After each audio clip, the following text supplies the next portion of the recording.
Welcome to Tickets to Travel, the business of travel experiences. I'm your host, Mario Bedwine, and today's guest is someone who knows exactly what it takes to hustle, sell, and succeed in the competitive world of sports business. Joining us is Travis Apple, sports industry consultant, author of Hustle Your Way to Success in Sports Sales, and host of the hit podcast, 52 Weeks of Hustle. If you've ever listened to his show, you know he brings relentless energy and real-world insights every single week. And today, we're turning the tables.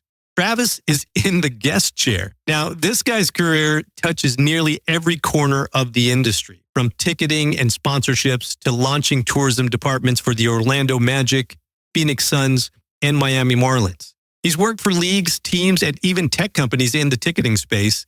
He's lived the grind and has helped others find success through mentorship, people-first leadership, and yes, a whole lot of hustle. In this episode, we dive into how travel and tourism can be powerful growth drivers for sports teams. Travis shares what really happens behind the scenes when teams partner with hotels and tour operators, and why many organizations still overlook fan travel and how smart marketers can tap into this global demand. Whether you're a travel professional, a brand strategist, venue exec, or just someone obsessed with how sports and live experiences come together, this episode is for you. Follow Travis at 52 Weeks of Hustle and grab his book wherever great hustle stories are sold, namely Amazon. Don't forget to follow us at Tix2Travel Pod on TikTok, Instagram, and YouTube. And if you're ready to book your next live event, check out tickets.expotravel.com. So hit the subscribe button now or wherever you get your podcast, because Tickets to Travel starts now.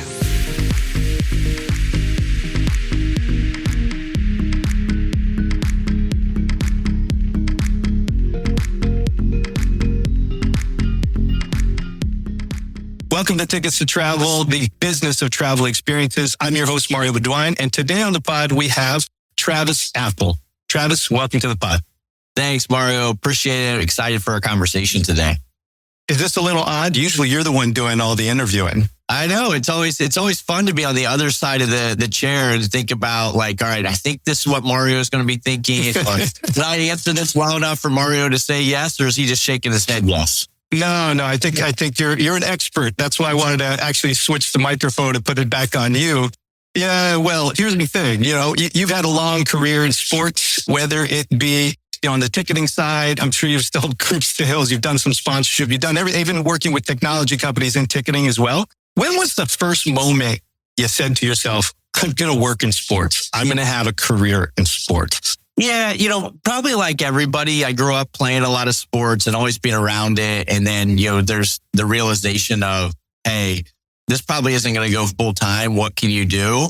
When I was in high school, in addition to playing three sports, I started writing for the local newspaper and going and writing women's soccer games, women's volleyball games, and just enjoying it and kind of realizing, like, hey, this could be a path. Like, I could still stay in sports. And went to college, then triple majored in electronic media production and journalism and communications. And then through some internships, realized communications probably wasn't the direction I want to go, but I didn't want to change my major. I just wanted to start working. And so I've always had a knack for sales. And, then kind of the rest is history. I got into sales right out of college with the Atlanta Hawks and the Thrashers at the time, and then have loved every second of it. So you weren't recruited to D1 for basketball out of high school? No, it's kind of BS, No, shout out to communication majors, because I am one as well. And I remember, getting out of school and wanting to be on the radio and doing all this stuff. And then I found out how much they made, I was the same way. I wrote for the newspaper in college. I hosted a TV show. I had a radio show. And then, we had somebody come in, I think it was my sophomore year, and talk about financials. And even at the time when they were saying, like, yeah, it's about 35 grand. And I was like, that doesn't seem like a lot. And I'm sitting there like, my college loans are going to be a lot more than that. Like, and I'm a competitive person. I always kind of say and do a lot of trainings. I say, is anybody greedy? And everybody kind of looks around the room like, you've got to be greedy if you want to be an athlete. Has to be. Yeah. And I think I've always kind of had that entrepreneur spirit. So yeah, like I think the communications kind of background has helped tremendously with sales. Yeah. And, I obviously still love the communication, which is why, I hosted the podcast and things like that. Yeah. Yeah. Just for the audience who's listening, Travis's podcast is 52 Weeks of Hustle, which is a great name for a sales, sports oriented podcast. It was just really great. The reason why you were actually an inspiration for me to do this, because I saw you just churning out content every week. And I was like, wow, if he can do it, I can do it. But let me find my niche, right? So I like what you're doing now, and I kind of wanted to do the same thing, because what I find is that, one, you're doing it for people who are aspirational, who want to work in sports sales or the sports industry. The same could be said about travel and entertainment, right? It's like these industries are so sexy. Everybody wants to be a part of them, but they don't actually understand all the various components of it. And so every week you feature somebody who has been in the industry for a while, whether it's a team, league, even some entertainment people I've seen in there. What is like since I have you, what is like the top thing you see consistently from all of these people who you've interviewed that maybe want to provide some wisdom to anybody who's listening to break into sports? Yeah. And it's something that I certainly continue to lean on as well. Like, look, my easiest answer could be hustle or work ethic. And that's, the name of the podcast. And that certainly gets brought up a lot. But, the common theme is people. And I'm a big believer. It starts and stops with people. Everything else will follow. Money, title, responsibilities. You surround yourself with the right people. And so, to your point, on a weekly basis, when I'm meeting with an industry leader or executive, that, we'll talk about the good, the bad, and the ugly of their career and what are some key learnings. And it's common. Like, I had a really good mentor growing up, or I was able to work around somebody really good that just pushed me in a way I've never been pushed before. And that's how I've been able to evolve and be really successful. And so I think the number one common theme that is discussed on the podcast is just the value of people. Got it. That makes a whole lot of sense. I mean, I could say the same thing. It's about networking. It's about finding the right mentors. And, of course, overall, just having the hustle and confidence to continue to go after it, especially in worlds like ours where we're sort of, we're entrepreneurs, right, to a certain degree. Yeah. So, and like I said, it's always good to inspire people. Switching gears a little bit, this is Tickets to Travel. We're talking to an audience of a lot of travel professionals. And so there's this thing about scaling the business of sports packaging and using tickets to sort of drive travel demand. Have you ever had any experiences where you've worked with someone in the travel industry from a team perspective? Have you ever worked with maybe a hotel or someone in the travel industry to sort of build out sports packages from the team or league level?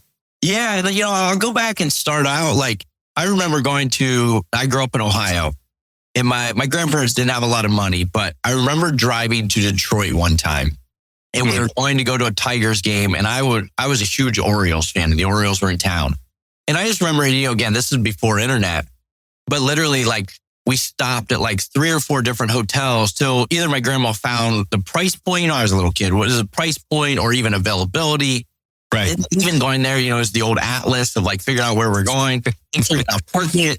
And now looking back on it, like, there was such an opportunity, and there still is, of like, can it be a one-stop shop? And so, when I've spent majority of my career on the team side, and 3 of those venues, 3 of the teams I worked for, one being the Orlando Magic, the Phoenix Suns, and the Miami Marlins, they're all in kind of tourist markets and destinations. Of course.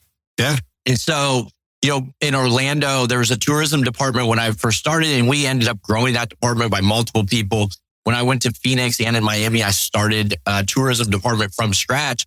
So it felt like there was so much opportunity there. And I think there's still a ton of opportunity and enhancements that can go along with that. And so, yeah, I think that was to your point of like just working directly, even starting those tourism teams, you're meeting with the hotel GM to not only say like, is there an opportunity of kind of cross promotion? But, then when your concierge staff, what are they pushing? What does that look like? Your tour operators, like there was just so much opportunity. And, look, like on the team side, there's 2 goals in ticketing. It's maximize revenue and increase sell-through, right? You want to get as much money as you can and put cheeks in seats. And quite frankly, on the tourism end and the travel end, people spend money. And a lot of times they spend more money than local people. I mean, think about the last time you went on a vacation you kind of forget about budget at times. But with your home market, like budget is always pretty important. Exactly. I mean, I have to laugh too, because you said cheeks and seats. And so there's parallels. It's heads and beds. Yep. Or if you're in a resort, it's butts and huts. Yeah. So depending. I like that. Yeah.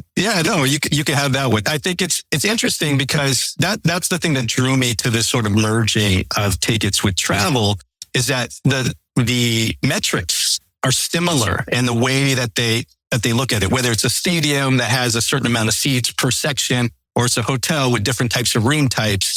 The way that they speak about demand and supply and inventory or revenue management is very, very similar. Ironically, the systems don't really speak to each other. So I think from a scaling perspective, there's probably, those guys at, Ticketmaster or StubHub could probably do this at scale. What you're talking about is tourism in general, where the hotels, maybe the hotels, but also tour operators who are bringing in international markets want to come to Miami, and you have a relationship with them. And so talk me through the process a little bit when that happens. Is it more of a group sales function on the tourism side, where they talk to a tour operator, let's say Germany, to bring them to the side, to the market? Exactly. And even, sports teams have started going to some of those international travel conventions and conferences to build that relationship. Because look, the one misconception I think of sports, and even there's misconception internally, in my opinion, when I'll ask a sales team, like, who's your biggest competition? And if it's in Miami, if you say it's the Marlins, then they're saying the competition is the Heat, the Dolphins, the soccer club, whatever. In my opinion, that's actually not the competition, because when people are buying tickets to those other sporting events, they see the value in sports entertainment, whether it's discretionary dollar or the entertainment dollar. The challenge is, we think about Miami and any of the travel and tourist destinations, is there's so much else to do with your discretionary dollar, right? You can go out on a boat. You can go to the beach. You can go to these events. You can go golfing. You can do anything else, many times 365 days a year. We only have 44, 81 games specifically. And so as you think about that, like, it's a little bit of brand awareness that, like, when you're talking or when you're going to the convention to these tour operators, you want to get them to understand, like, it's front of mind, right? Yeah. Different when you concierge. Like, I'll never forget this. Like, going into a concierge, one of the first times I started understanding this tour, and I asked the concierge, like, hey, what are you pitching today? And they're like, oh, this dinner theater. And I'm like, why? And I worked at we had a game that night. Right. They're like, because, like, it's a great, they sales pitch, like, it's great. It's amazing experience, great food. I said, all right, hey, I appreciate it. I'll stop you there. I'm working the Magic. Why did you push the Magic game? And they're like, honestly, like, I get 50% of every ticket I sell from the dinner theater. And so you got to think about, like, that is the mindset you have to think about. And so to kind of get back to your question in regards to, like, what type of sale it is, it can be a variety. It can be that tour operator coming and saying, hey, I'm bringing 100 people. We want to make sure we have this group sale or this hospitality or suite for a game while we're in town. Or it might be more granular and individualized, where it's, hey, you now have 100 people at this hotel. How are we hoping and pushing that you're going to come to our game versus all the other competition? Like, never did I think a dinner theater was going to beat out an Orlando Magic game. Attention, sports fans, teams, and leagues, whether it's the season opener, playoffs, or the championship game, Bookseats.com makes getting there a breeze. With BookSeats, you can customize your ultimate sports travel package by bundling game tickets, flights, and hotels, all in one easy-to-use platform. No hassle, no stress. Just you, the team, and the game day excitement. For professional sports organizations, Bookseats.com offers B2B solutions to create exclusive fan travel packages, increase fan engagement, build loyalty, and make every away game feel like home field advantage with professionally curated travel experiences. From diehard fans to professional leagues, Bookseats.com is your go-to partner for game-changing travel. Visit Bookseats.com today and make your next sports trip unforgettable. Bookseats, your all-access pass to the ultimate sports travel experience. Elevate your travel business with Victory Live, the platform featuring $6 billion in professional sports, concerts, festivals, and theater inventory, including Broadway hits, Las Vegas shows, and top events like Beyonce, Coachella, and the Super Bowl. With global content sourced directly from rights holders or approved ticket brokers, Victory Live offers net rates, seamless API connectivity, white label solutions, and a B2B portal for travel agents. Visit victorylive.com for more information and tell them that the Tickets to Travel podcast sent you. Well, I think that's more of an incentive. Right. That's more of an incentive because, and that's how these concierge networks work, right? Like there are certain structures of, maybe they're called kickbacks, or they're more structured kickbacks. And I think that's an education piece that lots of teams and entertainment people in general don't really understand, is that I think tourism in a specific market like a New York or Miami, they see these people all the time coming in. Right. And so, whether the price of the ticket or the dates are not lining up, you got something that's evergreen, mostly 365 days a year. You have the dinner that they can get money on versus when you play 2-3 times a week and maybe they're there. So it's a different value to the salesperson, which is the concierge in this case. But exactly, huge point. And I think look, it's, selling tickets. I mean, selling anything is difficult, right? Like that wouldn't plug sales if it was just order taking, but getting people to think about, hey, going to a sporting event, it's a 3-hour kind of time frame, right? And a lot of times it's, on the team side, you're just constantly thinking about what could draw that potential audience. And you use the example, somebody coming over from Germany, they may just not like baseball. Well, what could that overall experience be that it just is a no-brainer for them to come to a baseball game? Right. So I think that's the constant thing we think about on the team side. And again, that doesn't not even just tourism or travel. That's just in general. How can we sell out and, put as many cheeks and seats as we can for every single game? And how do we really diversify our audience? So I think that, you guys have at least are trying to work with tourism and travel professionals to a certain degree. There hasn't been a whole lot of travel people really thinking about that because they're so busy with just sort of taking in all this traffic. I mean, maybe not lately because tourism's starting to decline a little bit over, due to tariffs and all these different things that are happening. But in general, they haven't really been able to work with teams directly or leagues or even venues in some cases. What do you think are some things that they should consider? Because me personally, Travis, I've been adjacent, worked in ticketing, talking to people, and the way a sports franchise functions is a little bit different than, let's say, a hotel or anywhere else or a company in a lot of ways. So what are sort of the things they should consider? I think you hit the nail on the head right there. Is from my experience and time on a variety of teams and leagues, one, I had very few vendors or companies in the travel and tourism space reach out. And maybe it's, to your point, maybe they just didn't think about it that way.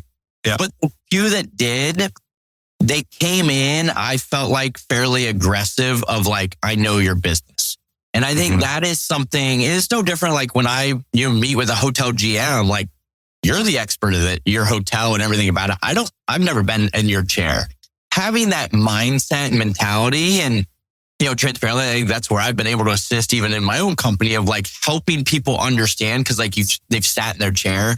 I think too many people have come in when they do and they just, I know what you need. I know what you need. It's well, that's not how a team works because you also got to think there are so many different verticals of a team.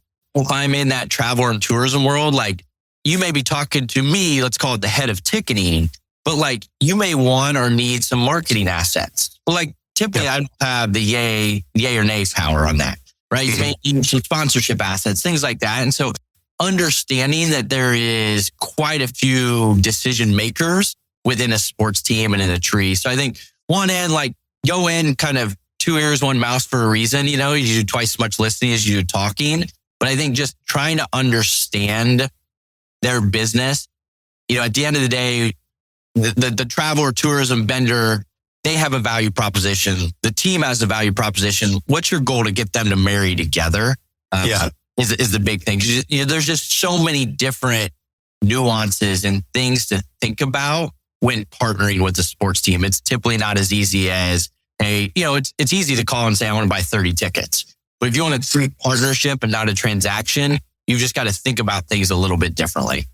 Yeah, I would agree. I think the main difference, and I say this to people and their head explodes a little bit, but a lot of teams, whether it be football, basketball, they're family businesses. They're family businesses, right? So you wouldn't approach it the same way. There's a lot of different dynamics, and you're right. There's sponsorship, marketing, and that hierarchy can change depending on the organization and how the legacy team has been built over the years. Yep. So I don't think that's a consideration. And it's interesting that you would think, because you're right, a lot of travel people, because, I'll put it in perspective. 15 years ago when I managed New York City for Expedia, I think I was managing $3 billion in net revenue. That was 15 years ago. Imagine what they're doing now, right? Oh, yeah. So there's a little bit of ego that comes along with it, where they're like, oh, well, yeah, we know you guys have fans all over the world, but we actually generate a lot more revenue. And I think that's what you're kind of discussing in a lot of ways. But, being from a travel perspective, and you're right, it's just about listening more, qualifying them, because a lot of those major distributors or big tour operators, they're used to just getting whatever they want. Yeah. No, I think the other piece of it is on the team side, look, it's always funny, right? You see these teams getting sold for billions of dollars. You've seen these players make millions and millions of dollars. That doesn't always mean the business operations. They're typically business operations are lean and mean. And so there's a lot of things you don't have the resources. Even when I was starting some tourism departments with some teams, I would basically taking headcount. It wasn't being able to create new headcount. And so I think there's a huge opportunity. And I will say this, and I've talked to a lot of teams about this on a consistent basis, is like, they don't have the resources or time or effort or energy to even immerse themselves in at times to travel and tourism. They know they're out on money. So there's a huge opportunity for these vendors to assist and to make that person look good. And so I think a little bit of it is just be willing to have that partnership mentality, because I think there's a lot of opportunity. I mean, it's crazy to me, and I'm very bullish when teams don't have a dedicated person in damn near every market to travel and tourism. Yeah. Well, I mean, it makes sense if you're in New York, Miami, San Diego, maybe San Francisco. It's the middle America part that's probably a little bit different. But with all the things that are shifting, and you could probably speak more to this than I can, you have MLB opening day was in Tokyo. You've got the NFL going to Miami's playing in Spain. And there's obviously the NBA is pretty much global at this point. There's going to be this opportunity to merge travel with these, because whether they become actual teams in Europe or in Tokyo, and they sort of merge all these things together, these type of travel ticketing team partnerships have to start to evolve. Where do you kind of see this all going, being more of an insider and just kind of understanding what's going to happen with sports? Yeah, I think you hit the nail on the head. Like every professional league is continuing to get more and more global by either playing matches or games there. There's some leagues, right? The volleyball league, League One volleyball, half the rosters are from, overseas. And so you think about that, there's so much opportunity. And so as you think about the future, whether that be 5 months, 5 years, or 15 years, teams and travel have got to find ways to partner together, because if not, they're both leaving so much money on the table. Completely. At the end of the day, right? It kind of goes back to greediness, but businesses, they want to make money. And there is not a single sports team out there that wouldn't open their ears and eyes to say, all right, here's an opportunity or an avenue to make more money. Yeah. I think that's a big piece of it is, I think it's just going to continue to grow. But I think what's going to be scalable and sustainable is there a true partnership? Right? Because there's been transactions, as you know. Transactions is I'll buy tickets here and there. That's not a true partnership. Where is that true partnership that it's on both ends? There's a ton of value added. And so I think I don't have the magic bullet of what it is, but teams have got to continue to figure that out, because I think there's so much opportunity there. Yeah, I think a better sort of topic to discuss is, this thing called the World Cup that's coming next year. You've got, I don't know how many different markets within North America that they're going to be in. from a destination perspective, I think they're all starting to get ready. I think the tickets go on sale in a few weeks here. What are some words of wisdom other than partnerships? Do you think, I think the travel professionals could sort of look at to find out how to capture that fan behavior? Because you're also an expert in fan behavior, Travis. Like, you've seen how these people purchase. And so, not saying that you'll understand fully the global impact of different people coming in, but just in general, any broad strokes about how fans buy tickets? Yeah, I mean, I think a couple things to your point on the World Cup, which is in 2026. Venues went through a pretty thorough RFP to try to land that, because the entire city, right, the entire state knows if they can get that match or multiple matches, the amount of money that's going to bring into the city. And I think, look, like in travel and as a whole, it's crazy to me, like when there are games or big games, and I won't name the city, but I was in a city a couple years ago for the national championship of college football, and it's a Monday night.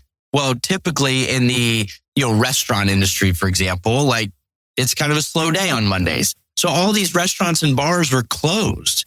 They missed out on so much money because they just didn't think about it, and it just so I think, as it relates to like travel and tourism and companies out there, like think about things like that, right? Like think about opportunities.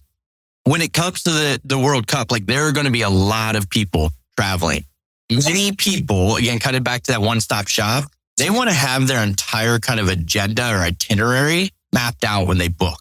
And so to your point, like they're already selling hospitality packages for the World Cup. Like those are the type of things we need to be thinking about right now. I think too many companies wait and they're like, oh, hey, this year is the FIFA Club World Cup. Right. And it's going to be starting here in, just in a matter of weeks. Like too many people are right now like, oh, I wonder what should I do? Like, I wonder who's coming in. How can I? It's got to be that proactive mentality and mindset to ensure that you can maximize the revenue early on when people are booking. Yeah. They're starting to plan that out in a variety, whatever your value is and whatever you're selling.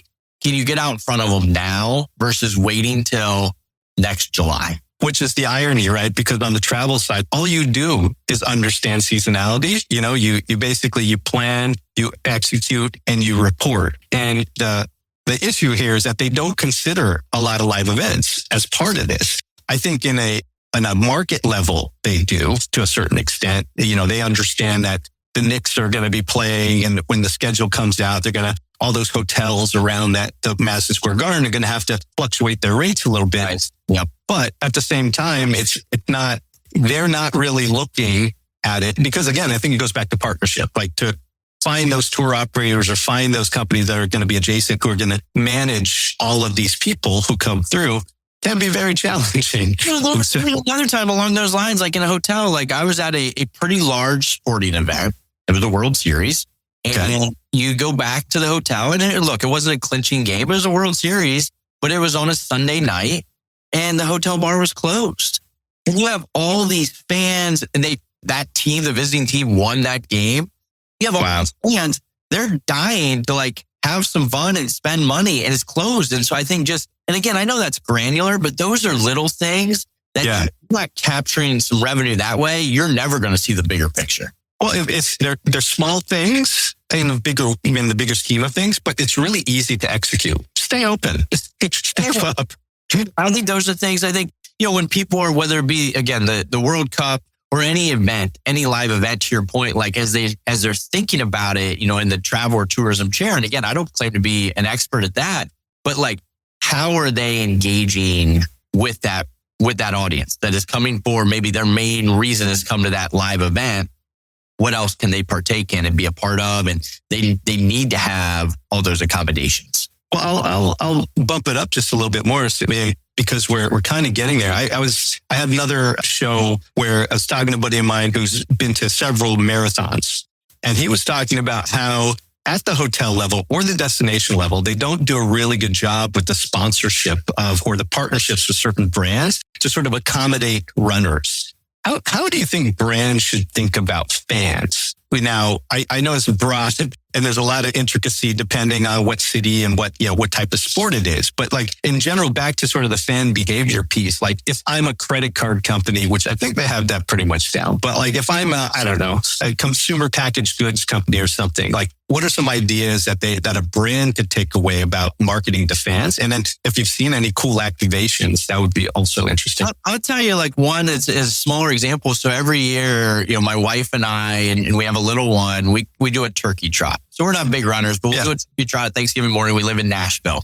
Well, every year when we sign up, you'll get a shirt and you get your tags.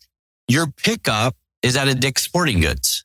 If you pick up your stuff, you get, 20% off anything you buy that day. Nice. Well, lo and behold, right? Every year we buy more stuff that we probably didn't even think about. And so like, those are the type of things is like, are you just, from a brand perspective, like, are you just enabling your fans or enabling your potential buyers an easy path to spend money with you, to make money? I think little things like that, again, that's a smaller example. But I think as you think about fans, you think about brands, every team has a pretty large sponsorship team that focuses on sponsorship dollars. And it's, again, depending on what your value is or what your kind of thought-provoking idea is, I think those are the things that are so important for people to think about is like, how do you just make it easy? I go back to even like some of these like surveys that you'll get when you buy a ticket or buy anything. If you can make it where it's a 3-question survey and I can do it on my phone very quick, great. When you make a 22-page document, you're just not going to get the buy-in. And so I think brands have got to think about that as like, what can be easy, right? Our lives move very quick, as everybody's, right? And events and sports, like, that's always the funny thing when you get done with one game and you're like, that was great, but tomorrow here's another, or in 2 days, another. We've got it, full gear because our ownership is going to be screaming down our throats to make sure it's enhanced and sold just as well as the last one. And so, whatever you can do to make it easy for the fan journey, be a part of that. So when you think about, you talked about like the marathon or the runs, like I think that's what Dick's Sporting Goods, they're sponsor. I have no idea what money they put on it. Yeah, but I guarantee probably 70% of people that pick up their bibs that day are buying something. Absolutely. Oh, you also hit it on the head as well, is that it's about money. So that's the one thing I think sponsorship people in general, I make no bones about it. It's about the offer. So if I'm a brand, be ready to talk about money to a certain degree. I feel like a lot of them are like shocked. What? It cost $1 million? I'm like, yeah, of course. Do a little bit of homework to understand how many fans are involved or what the impact would be if you're doing something on social media. And don't act like you're going to get this for cheap a lot of times. I think that would speed things up as well. And understand your audience, right? Like if you're doing a brand at a concert, like who's the right audience at that concert? If you're doing it, at a Sunday afternoon baseball game and the theme is Kids Day, right? Like something that relates to kind of kids and family. Like it's just understanding the audience. And I think that's, in my opinion, sales 101, but I think most salespeople struggle with that, where it's like, I have got this pen and I'm going to force feed this pen down your throat. It's like, understand what their capabilities and reasons are that they would potentially want to buy that pen. Makes sense. Sell me that pen. Yeah. Well, yeah. Different, like when you come into like a team, right? It's like, oh, well, I can deliver this brand, or I can get you this, or I can get you that. Well, it's like, maybe that doesn't make sense from the team or what they're looking for. Yeah, totally. I got 2 more questions. One, you're unique because you work for different entities in various sports. What's the toughest sport to work for? I get asked that a lot, right? I've spent a lot of time in baseball and basketball specifically. And, on one end, people are like, I don't know how you ever work in baseball. It's 81 games. But ironically enough, every venue I've worked in has had more games or events because you typically, like you work in an NBA arena, you have 44 games. We've got to have another 70, 80 ticketed events between concerts and ancillary events. And so, look, I think baseball is probably the most difficult. And, for any listeners out there, my friends that are listening, are like, oh, basketball's harder, whatever. They're all difficult, right? Baseball is just a unique challenge because it's, on one end, it's 13 weekends. You are going to have a 10-game homestand. And as we just talked about, like the requirements, the expectations are to sell at the highest level for all of those. Right. And it's a challenge. Like if you have, hey, I'm going to have a 10-game homestand and you want to like work peak on peak and try to sell out the weekends, Friday, Saturdays, it's like you can't just drop the ball on that Tuesday and have 3,000 people show up. And so I think it's just for 81 games, it's just constantly thinking about what's next. Yeah. And it's a lot of late nights, right? Like nights. And, you know what? Weekends. The worst part about working in baseball, I used to work for the Pittsburgh Pirates, so the weather is not always ideal, is you'd have a 10-game homestand that would start on a Friday. So you knew both weekends were shot. But then it was inevitable. Like on Tuesday, you'd have a 3-hour rain delay. The game wouldn't end until midnight. And then the next night, it would be a 15-inning game. Wouldn't end until midnight. And you're like, holy cow, here we are. So there are definitely some long nights. But again, going back to the venues, like it's the same thing. Like they're all difficult, which is part of a lot of this conversation we're having today is like, it's all difficult, but that means there's a lot of opportunity as well. Totally. I didn't think about it from a venue perspective. That would be the statistics actually. So, because it doesn't matter. Music, you got a festival, you got a concert, we're like, oh, great. Like we just, we had a great, NBA game. It's like the next night we have a concert and then the next night, Disney on Ice is coming in or the circus is coming in for a week. And, exactly. That's nuts. All right. I'm a huge Warriors fan. Who's going to the finals? Who's going to the NBA finals? It's going to be interesting. You guys are so like agnostic. My really good friends work for the Cavs. I grew up in Ohio. I'm not a Cavs fan, but I have a lot of friends that are diehard Cavs fans. So I'm rooting for the Cavs. But there's going to be some interesting ones. Like, even like the Pacers. I think they could be So. And the Lakers were eliminated last night. So that's interesting too, right? It'll be a fun playoffs to watch. Awesome. Well, hey, thank you for allowing me to switch it up and put the microphone on you and you share your wisdom and experience here on Tickets to Travel. Let's do it again. Yeah. Thank you, Mario. Appreciate it. I've loved what you're doing. And obviously you and I hit it off very, very early on because we were thinking alike. So hopefully it's beneficial for the listeners. And I'm looking forward to doing it again. Yeah. Thanks again, Travis. Appreciate it. I appreciate it. Thank you. And that's a wrap on this powerhouse episode of Tickets to Travel with the one and only Travis Apple, sports industry consultant, author, and host of 52 Weeks of Hustle. If you're in travel, tourism, or the event space, here's what you should take with you. Number one, relationships matter more than reach. Whether you're selling group tickets, hotel nights, or crafting brand activations, everything starts and ends with people. That includes your internal champions, your partners, and most importantly, your fans. Number two, think like a fan. Plan like a pro. Travis reminded us that live event travelers are planners. Whether it's the World Cup, NBA playoffs, or a random Tuesday baseball game, fans want the full experience. From lodging and local food to the main event, the easier you make that journey, the more likely they are to book with you and come back. Third, understand the decision tree. Sports teams aren't just another supplier. They're lean, often family-run operations with layers of decision makers. If you're a travel brand or operator trying to pitch, know that sponsorship, ticketing, and marketing might all sit in different silos. So lead with curiosity, not with assumptions. Fourth, and finally, own your hustle. Whether you're a young professional breaking into the industry or a seasoned exec reimagining a strategy, Travis's message is loud and clear. It's about showing up, doing the work, and never underestimating the power of follow-through. Be sure to check out Travis's podcast, 52 Weeks of Hustle, where he interviews sports and entertainment leaders every single week.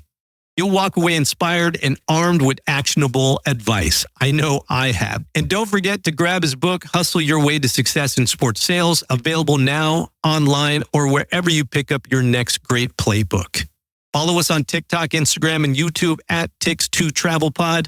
And book your next fan journey at tickets.expotravel.com. We'll catch you on the next one because Tickets to Travel never stops. Attention travel and ticketing innovators. Whether you're a startup disrupting the industry or an established company ready to take your distribution strategy to the next level, Expo Travel is your ultimate partner in online travel and ticketing distribution. We specialize in helping businesses of all sizes optimize their operations, expand their reach, and unlock new revenue streams. And for startups looking to grow, we partnered with top venture capital syndicates to help you secure the funding you need to turn bold ideas into thriving businesses. From refining businesses to scaling operations and raising capital, Expo Travel is here to drive your success. Visit Expo Travel today. That's xpotravel.com for a consultation. And let's transform the way the world travels, one innovation at a time. Expo Travel, because the future of travel and ticketing starts with you.